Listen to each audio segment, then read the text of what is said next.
একটি ডাবল পাল্লার ক্যাডডোরের ভিডিও নিয়ে আপনাদের মাঝে উপস্থিত হলাম। প্রথমে আমরা চৌকাঠের অতিরিক্ত অংশ কেটে ফেলে দিচ্ছি।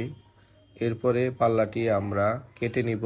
যেহেতু এটা ডাবল পাল্লার ক্যাডডোর, তাই খুব সুন্দর করে মেপে নিতে হবে দুইটা অংশে বিভক্ত করে দেওয়ার জন্য। তো আমাদের মাপার পরে আমরা এই পাল্লাটি কেটে দিচ্ছি। কেটে দুইটা অংশে বিভক্ত করে নিলাম। এরপরে আমরা এই পাল্লাটির ভিতরে কাঠের টুকরা ব্যবহার করছি কবজা ফিটিংয়ের উদ্দেশ্যে। কবজা ফিটিং করে দেওয়ার জন্য কাঠের টুকরাটি ব্যবহার খুবই গুরুত্বপূর্ণ, কারণ পাল্লাটি ঝুলে যাওয়ার সম্ভাবনা থাকে, তাই আমরা কাঠের টুকরাটি ব্যবহার করে থাকি। এরপরে সিটকানি ফিটিং করে দেওয়া হচ্ছে।